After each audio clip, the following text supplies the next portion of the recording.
승리하라. 시작. 그러므로 너희 마음의 허리를 동이고 정신을 차려 예수 그리스도께서 나타나실 때에 너희에게 가져오실 그 은혜로 인해 끝까지 소망을 가질지어다. 너희는 순종하는 자녀로서 전에 알지 못하던 때에 이전 정욕들에 따라 너희 자신을 꾸미지 말고. 아멘. 같이 기도하시겠습니다. 하나님, 저희들에게 이 주님이 지금까지 여전히 보존해 주시는 말씀 저희들이 볼 수 있도록 해주신 것 감사합니다. 읽고 또한 생각하고 묵상하며 저희들의 삶의 방향과 또 막대기와 지팡이로 또 삼을 수 있도록 해주신 것 감사합니다. 주님, 이 시간을 통해 성령님께서 성령님을 모신 그 모든 주님의 자녀 모두에게 또 성도님들에게 들어가셔서 이 말씀을 또 이해하도록 도와주시고 또한 그 주님의 말씀이라면 저희들이 순종하여 주님이 주시는 그 순종의 대가들을 잘 또 받을 수 있도록 하나님 도와주십시오. 주님이 오실 그때 주님이 가져오실 그 은혜를 저희들이 소망합니다. 그것을 소망하며 이 시간 또 함께 말씀에 창념할 수 있도록 도와주십시오. 예수님의 이름으로 기도드립니다. 아멘. 다시 하자 주시겠습니다. 우리 지난 시간에는 나그네들에게 주시는 격려와 위로와 도전을 보았는데요. 지난 시간에는 구원, 혼의 구원이 너무나 값비싸다는 것을 우리 성경을 통해서 보았습니다. 너무 값져서요, 값비싸서 어떤 것을 주고도 이 세상에 어떤 것을 주고도 바꿀 수 없는, 살 수 없는 혼의 구원이라는 것을 우리 알았습니다. 여러분, 이 구원을 받았습니까? 이 구원은 하나님께서 보장하시는 것이기 때문에 받으면 끝입니다. 우리가 그것을 어떻게 없앨 수도 없어요. 없앨 수도 없습니다. 더 이상 이 구원에 대해 희미해지고 점점 옅어져서 없어지는 것처럼 그렇게 되는 그것이 구원이 아닙니다. 이 구원은 영원하다고 성경은 말씀하고 있습니다. 이 구원을 어떤 사람들은 행위로 얻으려고 또 노력을 하는 모습이 있습니다. 그렇게 비슷하게 또 얘기하는 모습이 나오고 있어요. 야고보서를 중심으로 이렇게 사람들이 얘기를 해서 행위로 구원 받아야 된다. 또 이렇게 유튜브상에서 제가 얘기하는 걸 또 보았습니다. 또 너무 또 야고보서를 강조하면 행위로 구원 받는다고 또 얘기하게 되어 있습니다. 그러나 성경은 전체적으로 우리가 봐야 됩니다. 하나님이 주시는 구원을 누가 그걸 없앨 수가 있습니까? 네. 자, 이 구원은 선물로만 받을 수 있는 것입니다. 하나님이 이 구원을 받기를 갈급해서 자기 자신이 죄인임을 알고 인정하고 회개하면 하나님께서 그 모든 사람 누구든지 구원의 선물을 주신다고 약속하셨습니다. 출신과 학력과 능력 따지지 않습니다. 그걸 따지고 주는 건 선물이 아니죠. 선물로 거저 주시는 것이 구원입니다. 그리고 그 구원을 받은 사람은 너무나 감사해서 이제부터는 그 선물을 주신 하나님을 위해서 살아갑니다. 나그네로서요. 나그네로서 이 땅을 살아갑니다. 자연스럽게 그 나그네의 삶이 나오게 되는 것이, 그 행위가 나오는 것이 구원받은 사람입니다. 구원받은 사람은 행위가 나오게 되어 있다는 것이 바로 야고보서가 하는 말씀입니다. 그것을 잘못 이해하면 행위로 구원받는다는 그 결론이 도출이 자동적으로 됩니다. 잘못된 거죠. 자, 우리 믿음으로 받은 구원은 삶에서 드러납니다. 혼의 구원은 드러나게 되어 있습니다. 다시 말하자면 구원받은 믿음은 생활로 나타납니다. 어떤 생활입니까? 우리 24절, 25절 말씀, 1장 24절, 25절 말씀처럼 바로 영원토록 지속되는 복음, 그 말씀의 삶이 그대로 나온다는 겁니다. 말씀을 어떻게 합니까? 말씀을 들으면 구원받은 사람은 그 말씀에 순종하고자 하는 마음이 생기게 되어 있습니다. 생기게 되어 있어요. 근데 그것을 자꾸 거부하는 것이 육신이에요. 육신이 자꾸만 우리의 옛 본성, 그것이 옛사람, 그 본성이 자꾸 그걸 순종 못하도록 자꾸 옆에서 찌릅니다. 그렇죠? 자, 혼의 구원을 가져다 준 말씀 안에서 생활하고 그 믿음을 준 말씀 안에서 사는 것이, 그 순종하면서 사는 것이 우리 나그네들의 삶이라는 겁니다. 그러고 보니까요, 이 땅에 사는 사람들하고는 삶이 다를 수밖에 없습니다. 이 땅에서 사는 사람은 그렇게 안 살거든요. 이 말씀대로 안 살거든요. 자기들이 정한 기준과 자기들이 정한 삶의 방식으로만 살아갑니다. 그러니까 예수님을 안 믿는 사람들은 그 삶의 모습이 똑같아요. 거의 다 똑같습니다. 일맥상통합니다. 그리고 예수님 믿는 사람들은 똑같습니다. 그러나 그 두 부류의 사람들은 다릅니다. 전혀 다릅니다. 반드시 그러한 하나님이 그렇게 성경을 통해 말씀하고 있습니다. 자, 그러므로 혼의 구원은 말씀으로 시작해서요, 또 말씀으로 영원히 지속되는 겁니다. 우리가 어떻게 할 수가 없습니다. 구원 한번 받았으면 우리가 어떻게 할 수가 없습니다. 그 속에서 성령님께서 역사하시고 또 반대로 육신이 또 역사한다는 사실을 우리는 너무나 잘 알아야 됩니다. 잘못 이해하면요, 아까 같은 행위로 구원받는 그런 말이 나오게 되어 있습니다. 자, 기록된 하나님의 말씀이 그러하다면 우리는 또한 그렇게 순종하면서 살아가는 것이 우리의 삶입니다. 믿음이 반드시 그렇게 삶으로 드러나게 되어 있습니다. 이 땅의 사람들은 서로 사람들을 속여가면서 그렇게 살아가지만 우리는 속일 수 없습니다. 우리 속에 구원받은 사람은 그 속에, 나그네들은 그 마음 속에 성령님이 살아계셔서요, 성령님을 우리는 속일 수 없습니다. 하나님을 우리는 결코 속일 수 없습니다. 하나님은 우리의 마음을 보십니다. 그렇기 때문에 우리는 순종하는 자세로 나가야 됩니다. 자, 오늘 나그네들에게 주시는 위로와 격려와 도전은 14절 말씀처럼 순종하는 자녀로서 전에 알지 못하던 때에 이전 정욕들에 따라 너희 자신을 꾸미지 말라. 아멘. 자, 이게 오늘 주시는 위로와 격려와 도전이 될 것입니다. 자, 나그네는 순종하는 자녀입니다. 기본적으로 순종하는 자녀입니다. 구원받았다면 순종으로 그 구원을 일하여 드러내는 것입니다. 믿음과 순종은 함께 연결되어 있습니다. 내가 믿는다면 순종으로 가야 돼요. 그게 하나님 뜻입니다. 우리 순종해야 될 여러 가지 부분들을 이제 살펴보게 될 겁니다. 자, 주 예수님을 나의 구주와 주님으로 믿었다면 이제 그분의 말씀, 성경에 순종하는 건 당연한 겁니다. 복종하는 것은 당연합니다. 이해가 되든지 되지 않든지 말씀이 그러하다면 나는 그렇게 해나가야 하는 것이 나그네 삶입니다. 자, 나그네 삶은 그러므로 평탄하지 않습니다. 나그네는 항상 장애물을 만납니다. 특히 나그네의 혼, 우리 그 한켠에 자리 잡은 우리 옛사람이 자꾸 순종한 걸 방해합니다. 나의 생각, 나의 계획, 나의 꿈, 나의 것들을 얘기하게 됩니다. 그리고 하나님의 말씀에 정면으로 맞서는 자리까지 가게 하는 것이 육신이 하는 일입니다. 그러면 우리는 마음을 정리해야 할 필요가 있습니다. 우리 13절 말씀에 나오죠. 마음의 허리를 동이라. 마음의 허리를 동여매라. 먼저는요, 마음이 허리가 있다는 거예요. 마음이 허리가 있어요. 우리 영과 혼과 몸으로 사람이 이루어져 있는데 그 몸과 혼의 가장 큰 차이는 보이느냐 보이지 않느냐의 차이입니다. 우리 몸은 보이죠. 손, 발, 눈 이렇게 다 있죠. 다리, 몸통. 근데 혼도 똑같이 가지고 있어요. 근데 보이지 않을 뿐입니다. 자, 우리 예를 들자면 풍선, 우리 사람 모양의 풍선이 있다고 해보십시오. 근데 바람이 들어가기 전에는 그냥 이렇게 누워 있습니다. 근데 바람을 쫙 넣으면 확 살아 움직이죠. 그래서 막 바람을 뺐다 넣었다 하면 이렇게 움직이는 우리 풍선이 있습니다. 그 홍보용 풍선이 있더라고요, 이렇게. 자, 그거와 같습니다. 우리 사람이 그거와 같습니다. 우리의 혼이 들어가 있기 때문에 보이지 않는 혼이 들어가 있는 것이고요. 혼도 허리를 가지고 있어요. 그 허리를 동여매야 됩니다. 자, 허리띠로 동여매면 될까요? 안 되죠. 허리띠로 동여매는 건 우리 몸밖에 이게 동여매어지지 않습니다. 우리 황 집사님이 말씀하신 진리의 허리띠로 동여매야 됩니다. 진리의 말씀, 우리 성경 이 진리로 동여매야 됩니다. 왜냐하면 거짓이 이 땅에 판을 치고 우리가 주님께 순종하지 못하도록 거짓말을 계속해서 우리 마음속에다 집어넣어주고 있다는 것이에요. 제 아내하고 우리 아이가 달라졌어요 하는 프로그램에 나오는 그 교수님, 여자 교수님이 이렇게 강의하는 걸 들었어요.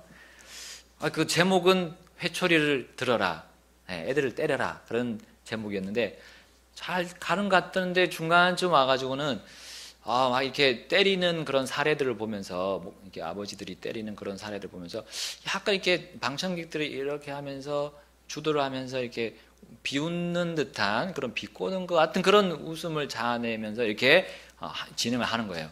이상하다. 이 결론이 이상하게 날 것 같다 했는데 정말 딱 마지막 결론은 애들 때리지 마십시오. 네, 나는 때리는 걸 원치 않습니다. 아마 많이 어릴 때 굉장히 맞아서 잘못 맞았던 것 같아요. 그분이. 그런 결론을 내리더라고요. 자, 우리 세상에 많은 유명하다는 분들이 하는 얘기를 우리는 굉장히 조심해서 받아들여야 됩니다. 성경이 그렇게 말하느냐? 성경은 아니죠? 예, 회초리를 들으라고 했습니다. 그러나 그걸 잘 들어야죠. 우리 하나님의 말씀대로 성경으로 양육하면서 성경을 보여주면서 우리 어린 아이들에게, 자녀들에게 왜 너가 맞는지를 알려줘야 됩니다. 바쁩니다. 우리 부모님들이 너무 바빠요. 성경을 다 좀 잘 알고 있어야 되니까. 네, 어쩔 수 없습니다. 근데 그렇게 양육해야 우리 자녀들이 노엽지 않게 되는 거죠. 때려도 맞아도 맞는 이유를 아니까요. 분명한 성경적인 이유를 아니까. 자, 이런 일들이 세상에서 벌어지고 있습니다. 그렇기 때문에 우리는 허리를 동여매야 됩니다. 진리의 말씀으로 동여매서 우리가 거짓으로 빠지지 않도록 해야 됩니다. 하나님의 말씀을 순종하면 우리에게 복이 되지만 불순종하면 그 반대의 상황을 우리는 겪게 되는 것을 성경을 통해서 너무나 많이 보고 있습니다. 자, 그리고 우리 오늘 본문이 이야기하는 건 또 나오죠. 허리를 동이고 그 다음에 어떻게 하라고요? 정신을 차려!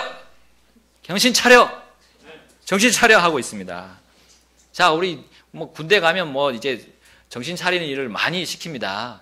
그건 기본이니까요. 군대는 총을 들고 이제 생명을 이제 당보로 바로 옆에 생명을 해칠 수 있는 것들이 많기 때문에 정신을 차려야 됩니다. 그러나 우리 가정에서도 또 우리 교회에서도 어딜 가나 정신을 차려야 될 때가 있습니다.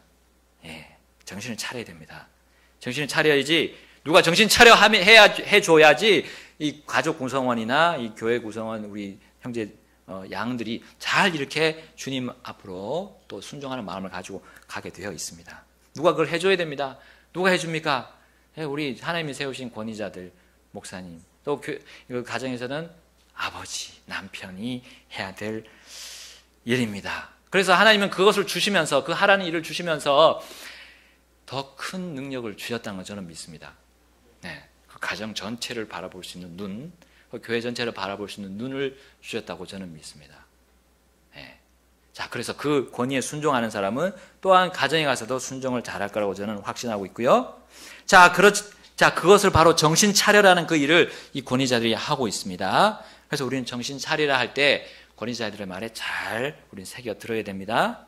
자, 그러면서 또 뭘 한 가지 기억하라 했습니까? 예수 그리스도께서 나타나실 때에 너희에게 가져오실 그 은혜, 그 은혜를 우리는 생각해야 됩니다. 다른 걸 생각한 게 아니라요. 주님이 우리 나중에 훗날 오실 때 나에게 주실 은혜. 그 은혜는 이 땅의 은혜와 다른 은혜입니다. 무슨 은혜입니까? 주님이 뭘 가져오셔요? 상급을 가져오실 거 아닙니까? 이 땅에서 너가 잘 권위자에 순종하고 또 모든 하나님의 이 말씀에 순종하고 따랐는지 보는 거예요. 하나님이 보시고 그에게 그 은혜를 주시는 거예요. 상급을 주실 겁니다. 순종에 대한 보상을 주신다는 거죠. 세상의 위대한 사람들, 유명한 사람들, 우리 주는 그 물건, 심지어 사인 하나 받아서 좋아서 난리 치잖아요. 그런 사람들이 있잖아요. 하물며 온 세상의 주, 그리고 온 세상의 주인이신 예수님 오실 때 주는 그 은혜, 그 사인 그거 하나겠어요? 우리 주님 얼마나 많은 걸 주시겠어요? 이 영원히 남는 거, 그것도. 예? 그것을 우리가 좀 바라보자는 거예요. 이 세상에 어떤 선물, 상금, 상품, 그거보다 비교할 수 없는 명예와 영광과 기쁨을 담고 있는 그 은혜입니다. 이 은혜를 소망으로 삼고 나그네 길을 가는 사람은 정신을 차리고 자기 허리를 탁 동여맵니다. 그리고 한 생각, 한 믿음, 주님 한 분만을 우리는 보게 될 겁니다. 그리고 순종하게 될 것입니다. 불순종하고자 하는 마음이 들 때도 있지만 정신을 차리게 될 겁니다. 나의 위치, 또 나의 정체성을 확인하기 때문입니다. 주님이 오시는데, 부르러 오시는데 뭘 생각하고 있습니까? 나는 나그네입니다. 나는 이 땅에 정착민이 아니라는 거예요. 나는 문자 그대로 저기 주님이 저쪽에서 북쪽 하늘에서 오실 것을 본문에서 나는 올라가게 될 거예요. 그리고 이 말씀이라면 나는 어떤 말씀이라면 이제는 순종하겠습니다. 그 마음으로 정신을 차리고 허리를 동여 매게 될 것입니다. 자, 이제 순종하는 자녀라면 이제 오늘 주시는 말씀 중에 14절 말씀입니다. 순종하는 자녀라면 어떻게 그 순종을 가장 기본적으로 보여줄 수 있느냐. 여기 보면 이전 정욕들에 따라 너희 자신을 꾸미지 말고 했습니다. 여러분, 우리 자신을 꾸미는 일이 있습니다. 우리 자신 이제 뭐 영혼 몸이 있으니까 전체적으로 우리는 꾸밀 수 있습니다. 근데요, 우리가 겉으로 드러난 사람은 외모를 봅니다. 우리 겉으로 드러나는 꾸밈이 있습니다. 오늘 그 부분을 중점적으로 봅니다. 자, 그것을 어떻게 꾸미냐? 여기 보니까요, 그 뒤에 15절 오직 너희를 부르신 분께서 거룩하신 것 같이 너희도 온갖 종류의 행실에서 거룩할지니라. 기록된 바 내가 거룩하니 너희도 거룩하라 하셨느니라. 아멘. 거룩하게 꾸며야 된다는 거예요. 이전 행실에 그 정욕대로 꾸미지 않고 이제 온갖 종류의 행실에서 거룩하게 꾸미라는 겁니다. 자, 우리 금강산도 식후경, 그런 말이 있죠. 아무리 좋은 경치라도 우리는 밥을 먹어야 됩니다. 배가 불러야 그 경치도 들어오죠. 그 스트레스를 확 날려버리는 그것을 해결합니다. 근데 배고픈데 그 경치 보면 스트레스가 더 쌓이잖아요. 자, 근데 몸이 먼저입니다. 이 여행할 때는요. 우리 이게 좋은 즐거운 여행할 때는. 근데 이 나그네 여행은 반대입니다. 나그네의 여행길은 몸보다 혼이 먼저입니다. 혼이 먼저 채워져야 됩니다. 혼이 구원받아야 되고요. 그리고 주님의 말씀으로 채워져야 됩니다. 주님의 말씀으로. 자, 특별히 주님의 말씀 속에서 우리는 순종함으로 또 채워져야 됩니다. 그것이 몸으로 드러나게 되어 있다는 거예요. 우리 혼이 그렇게 채워진 것이 몸으로 드러나게 있다는 겁니다. 대구에는 따로국밥이라는 게 있잖아요. 대구에는 따로국밥. 국 따로 밥 따로 이렇게 먹는.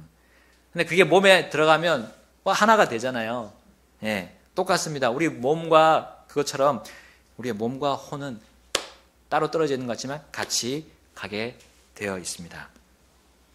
자, 우리 베드로는요, 올리브산에서 예수님께서 잡히시기 전에 기도하시고 잠에 빠진 자신과 요한과 야고보에게 오셔서 하신 말씀을 기억했을 것입니다. 너희가 시험에 빠지지 않게 깨어 기도하라. 참으로 영은 원하되 육신이 약하도다 했습니다. 영은 원하되 육신이 약하도다. 여기 혼이 빠졌다 해서 혼이 없는 게 아니죠. 육신과 몸과 혼은 같이 갑니다. 영은 원하되. 우리 마가복음 14장 38절 보면 영은 준비되었으되 하고 있습니다. 영은 살아있는 거죠. 그들이 구원받았다는 걸 의미합니다. 근데 혼과 몸이 지금 이게 육신에 지금 거기에 이끌려가지고 졸고 있다는 겁니다. 자, 이 말씀을 베드로는 잘 기억했을 겁니다. 영은 다시 태어났습니다. 그러나 육이 약한 이유는 그들이 주님의 말씀에 이렇게 귀 기울여 듣지 않았어요. 지금 기도해야 될 텐데, 깨어서 기도해야 될 텐데 그들은 혼이 약해 있고 거기에 따라서 몸이 거기에 따라서 졸고 있다는 겁니다. 졸지 마세요. 지금 졸지 마세요. 몸이 순종하면 혼이 순종하게 되어 있고요. 혼이 순종하면 몸이 순종하게 되어 있습니다. 같이 갑니다. 같이. 계속 제가 강조하는 이유 이제 나올 겁니다. 자, 순종의 행실은 거룩한 행실입니다. 순종하는 행실은 거룩한 행실입니다. 온갖 종류의 행실에서 우리는 거룩해야 되고 몸이 거룩해야 됩니다. 몸에 있는 때를 벗기면 됩니까? 때만 벗겨서 됩니까? 거룩해지고 청결하게 됩니까? 샤워하면 뭐 생각이 정리가 되는 것 같아요. 저도 생각이 정리됩니다. 그러나 생각이 정리되었다고 거룩해집니까? 아니죠. 이전 정욕들에 따라 꾸미지 말아야 됩니다. 몸을 이전 정욕에 따라 꾸미지 말아야 됩니다. 몸을 어떻게 꾸미고 있습니까? 우리는 어떻게 꾸미고 있습니까? 우리 17절 말씀 보겠습니다. 17절 말씀에 사람의 외모를 중시하지 아니하시고 각 사람의 행위대로 심판하시는 아버지를 너희가 부르며 간구할진대 너희가 여기 잠시 머물러 있을 동안에 두려움 가운데 지내라. 아멘. 자, 거룩함과 두려움으로 꾸미고 있냐는 거예요. 우리 주 하나님의 말씀에 순종해서요, 몸단장을 하고 있느냐는 겁니다. 사람의 외모를 중시하지 아니하시는 하나님이라고 했습니다. 자, 여기 보면 외모는 우리의 몸을 단장하는 걸 의미하는 게 아닙니다. 여기 번역한 단어 보면 person이죠. person. 이거 웹스터 사전에 보게 되면 사람 개개인의 혼과 몸을 얘기합니다. 혼과 몸, 그 전체를 얘기하는 겁니다. 네. 하나님은 죄인인 사람의 그런 혼과 몸을 중시하면서 보시지 않으십니다. 대신에 그 혼과 몸으로 드러나는 행실, 행위를 중시하신다는 겁니다. 다시 말하자면요, 하나님께서는 사람 개개인의 출신 능력, 재력이나 인성, 개성 등으로 사람을 평가하지 않으시지만 그런 개개인들의 것과 합하여 드러나는 행실, 행위, 그 행위를 보시고 각 사람을 평가하십니다. 그들의 마음의 동기를 보신다는 거예요. 마음의 동기. 마음의 동기가 겉으로 드러나게 되어 있습니다. 마음의 동기가 겉으로 드러나는, 동기가 순종하는 동기라면 순종의 모습으로 우리가 드러나게 됩니다.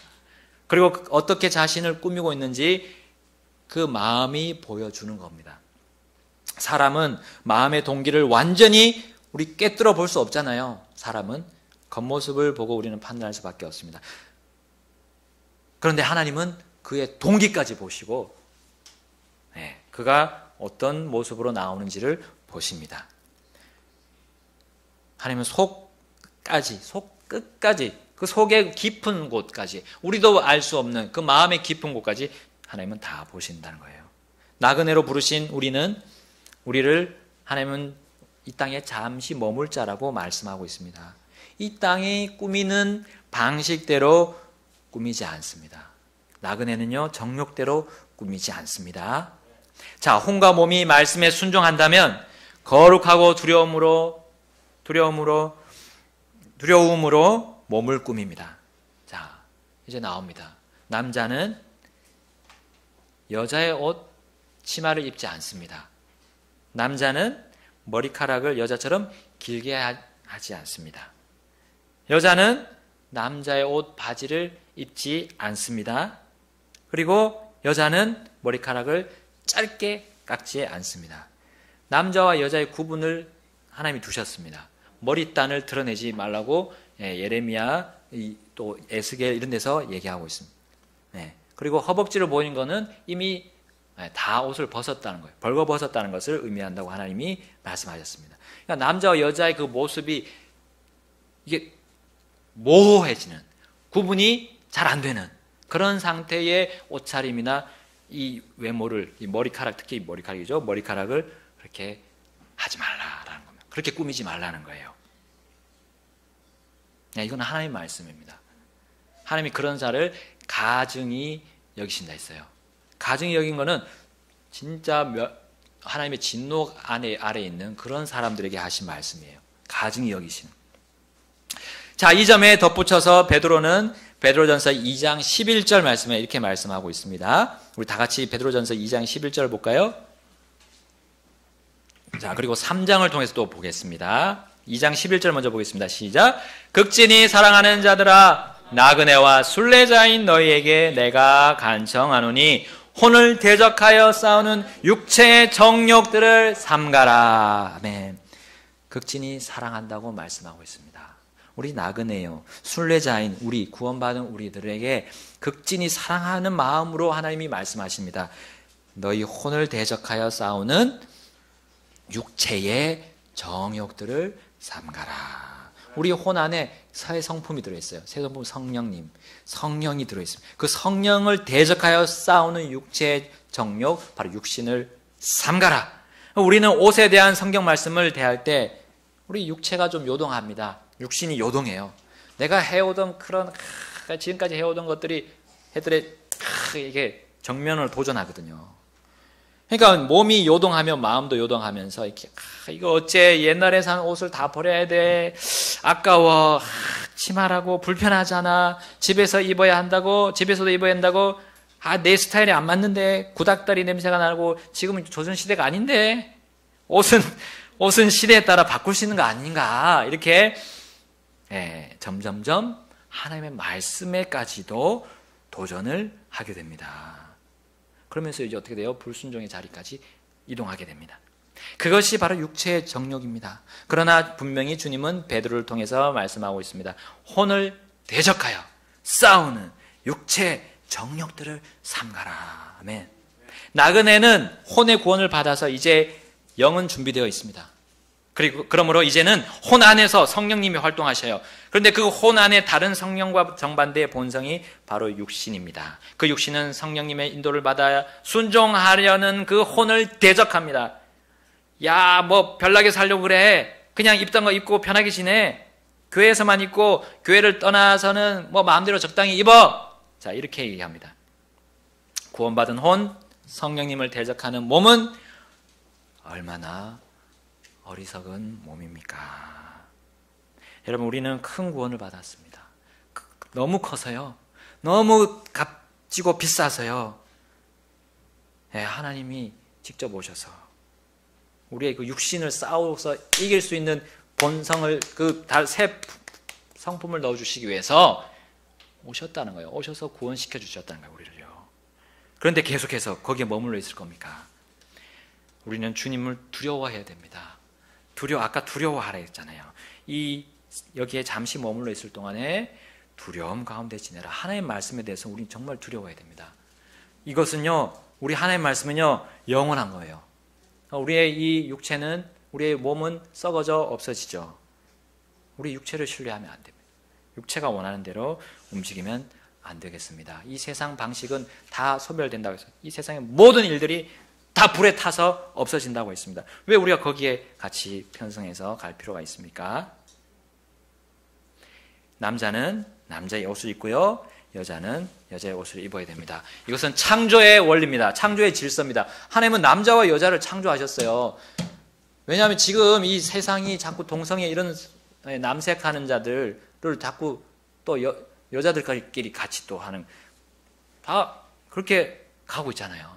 거기에 다 모든 것들이, 질서들이, 남자와 여자의 질서들이 무너져 내리는 겁니다. 지금 내려가고 있는 거를 한편의 그런 증거로서 우리가 지금 보고 있는 거예요. 퀴어 축제, 그게 그거잖아요. 그러니까 하나님의 창조 질서를 다 깨부수는 겁니다, 그 사람들이. 자, 이 기본 질서를 어기게 되면 어떻게 됩니까? 우리 삶이 어떻게 돼요? 허리를 동여맬 수 없고요, 정신 차릴 수 없습니다. 우리 초조해지고요, 계속 뭔가 불안에 떨고, 질서가 없으니까요. 하나님이 창조 질서를 주셨는데 창조 질서를 안 나가니까 계속 불안한 겁니다. 내 믿음이 뭔지도 잘 모르겠고, 잘 분간이 안 되고, 교회를 와도 뭔가 이렇게 잘 안 들어오고, 말씀을 들어도 잘 안 들어오는 거예요.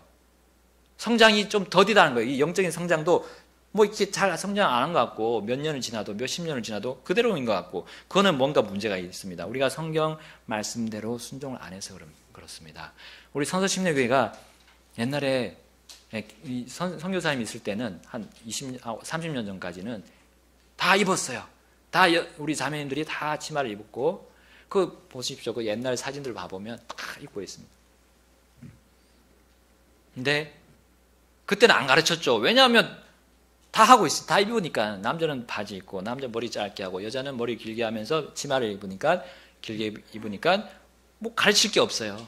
근데 이게 점점 허용을 했다는 겁니다.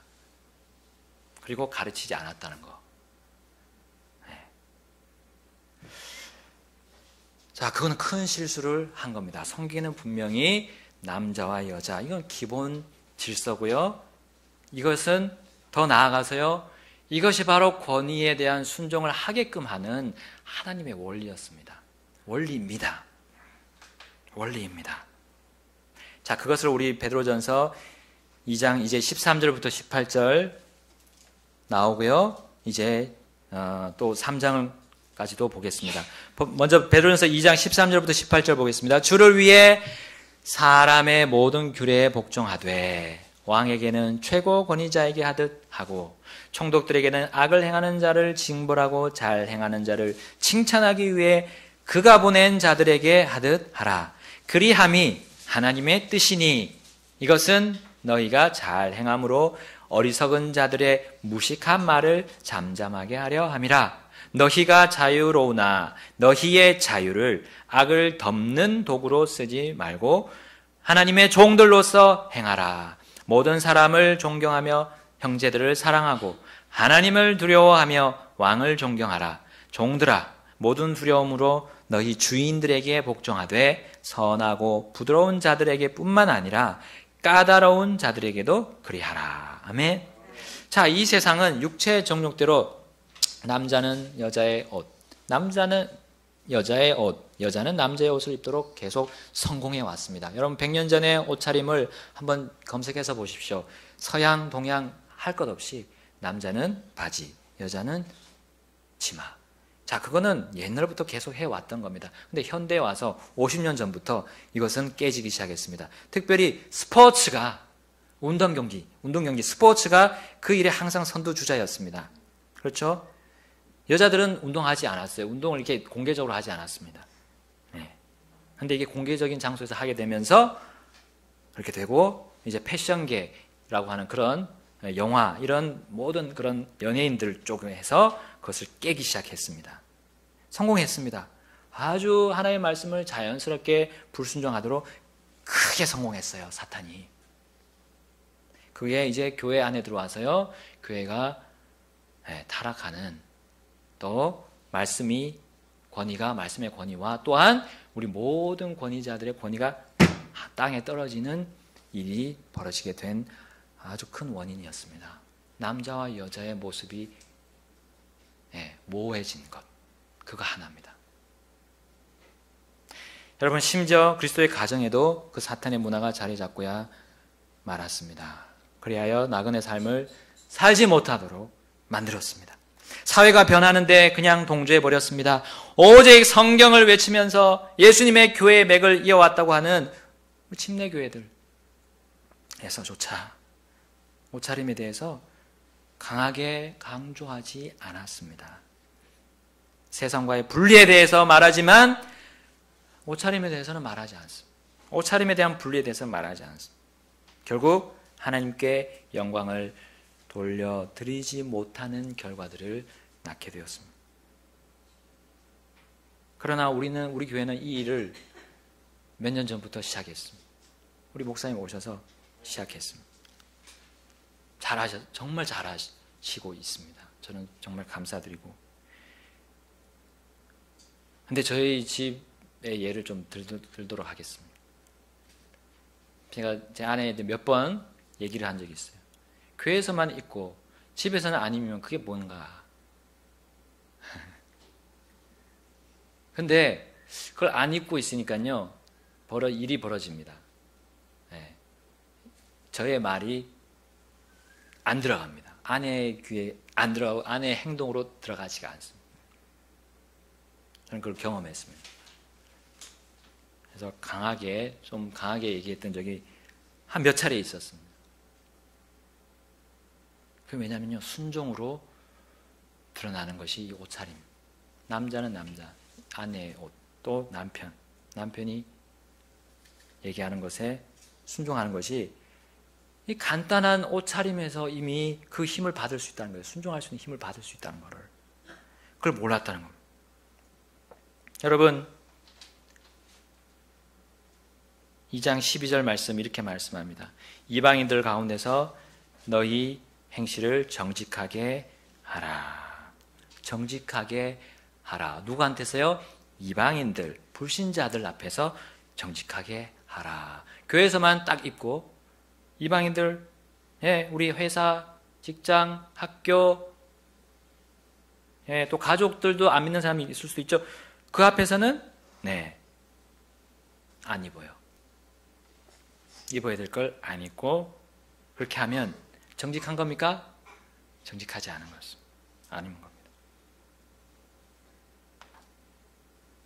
그럼 우리가 하나님께 영광을 돌려드리지 못하고 오히려 하나님의 진노 아래에 우리가 있게 됩니다.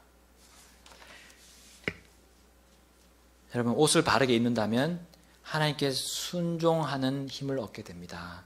여기 3장 말씀 이제 가보겠습니다. 베드로전서 3장 1절부터 6절까지입니다. 우리 중요한 말씀 한번 다 같이 읽겠습니다. 3장 1절부터 6절 시작. 아내들아, 이와 같이 너희도 너희 남편에게 복종하라. 이것은 누가 말씀에 순종하지 아니하여도 그들 또한 말 없이 아내의 행실을 통해 얻고자 함이니 두려움이 동반된 너희의 정숙한 행실을 그들이 눈여겨 보느니라. 너희의 단장은 머리를 닦고 금으로 치장하며 옷을 차려 입는 그런 외적 단장으로 하지 말고 오직 마음에 감추어진 사람으로 하되 썩지 아니하는 것 즉 온유하고 조용한 영의 장식으로 할지니 그것은 하나님의 눈앞에서 지극히 값진 것이니라. 옛적에 하나님을 신뢰한 거룩한 여자들도 이런 방식으로 자기 남편에게 복종하여 자기를 단장하였나니 사라가 아브라함을 주라 부르며 그에게 순종한 것 같이 너희가 잘 행하고 어떤 놀라운 일에도 두려워하지 아니하면 그녀의 딸들이 되느니라. 아멘.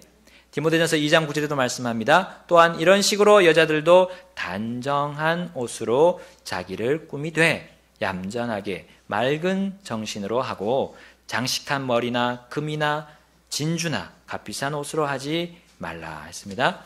왜 아내에게 혹은 여성에게만 그 말씀 가장 먼저 그렇게 주시냐는 거예요. 항상 아내들아 하고 먼저 시작합니다. 에베소서 말씀도 그렇고요. 아내들아, 여자들아. 여러분, 이건 성차별 아니죠? 그만큼 아내의 역할이 아주 중요하다, 귀중하고요, 값지다는 것을 얘기해 주고 있습니다. 여성의 옷차림이 남성이에요. 뭘 막아줍니까? 정욕을, 죄를 짓는 걸 막아주는 역할을 합니다. 이게 얼마나 중요한 겁니까? 죄가 퍼지는 것을 딱 막아주는 게 자매님들이 긴 치마를 입는 것입니다. 여자들이 긴 치마를 입는 겁니다. 죽음으로 가잖아요. 죄를 지으면 죽음으로 가고 사망의 길로 가는 겁니다. 그걸 남성들의 그런 생명을 구조해 주는 것이 여성의 옷차림. 그리고 그것은 또한 순종의 모습이다라고 우리 사라의 예를 통해 얘기하고 있습니다. 사라요. 거룩한 여자들도 이런 방식으로 자기 남편에게 복종하여 자기를 단장했다고 성경은 말씀합니다. 여러분, 사라가 과연 자기 몸을 딱 드러내고 별 가치 없는 것으로 그렇게 자기 자신을 그렇게 보였습니까? 여러분, 남성들은 똑같이 이렇게 말합니다. 막 속살 보이는 그런 옷차림 하고 있으면 남성들은 저 여자는 좀 이거 뭐 속된 말로 싸게 보인다 이렇게 얘기합니다. 그거는 안 믿는 사람이나 남자의 눈에는 그렇게 보여요. 그런데 자기를 완전히 가리고 단장하면 더 귀하게 보이는 겁니다. 그런 본성이 그렇게 본성도 얘기하고 있습니다. 근데 복종해서 단장을 했다 했습니다. 그러니까 복종해서 단장을 하는데 단장을 안 하고 있으면 복종이 안 되는 거예요. 남편이 우리 이 하나님이 주신 이 가정 전체를 보는 눈을 주면서 얘기하는데도 복종이 안 되는 거예요. 뭘만 봅니까? 그러면 남편이 잘못하는 것을 보는 거예요. 그걸 끝까지 물고 늘어지는 거예요. 아버지가 잘못하는 걸 막 늘어져요.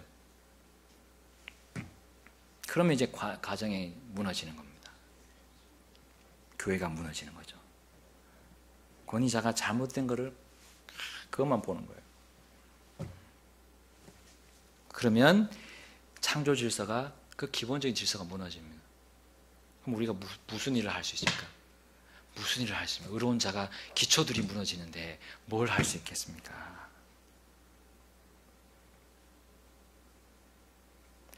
우리 사라는 거룩한 여자들 중에 한 사람입니다. 하나님을 신뢰했다고 했습니다. 남편을 신뢰한 게 아니라 하나님을 신뢰했다고 했어요.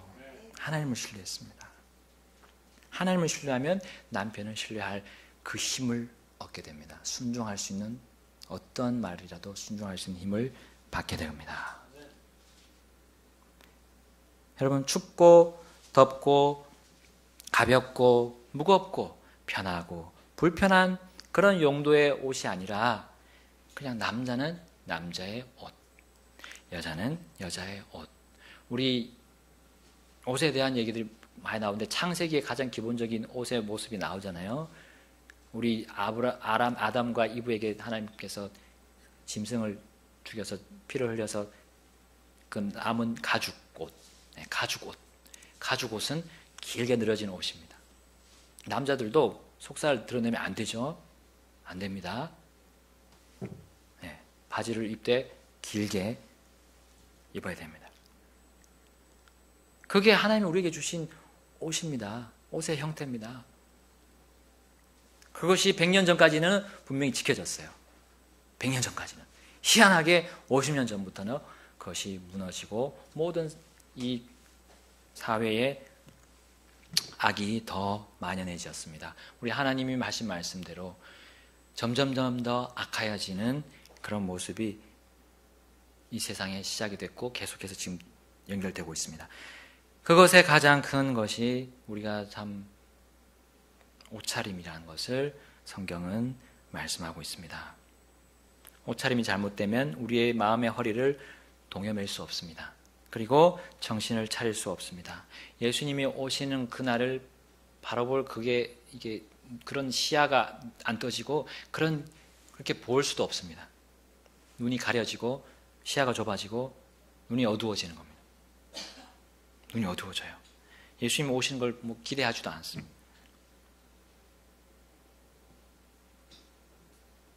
여러분, 이 땅의 방식대로 소망을 가지려고 하면 해봤자 아무 소용없습니다. 이 땅의 유행과 값비싼 옷을 입어봤자 소망이 없어요. 다른 사람에게 어필하고 싶고 자랑하고 싶어서 입고 다녀도 우리 소망 없습니다. 내가 편한 대로 입어도 결국 소망은 없고 불안과 허망한 뿐입니다.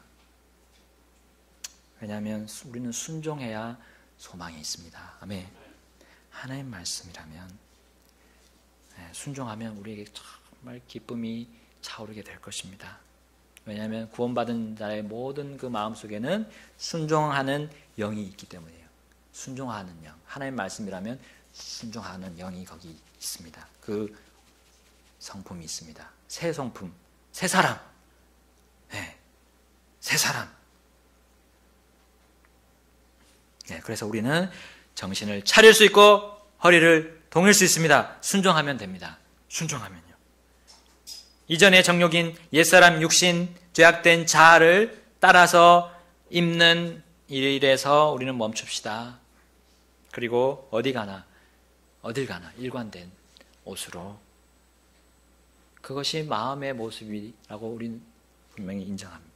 마음이 그렇게 드러나는 것. 옷은 마음이 그렇게 드러나는 것. 그리고 맑은 정신으로 우리는 주님을 따라갑시다.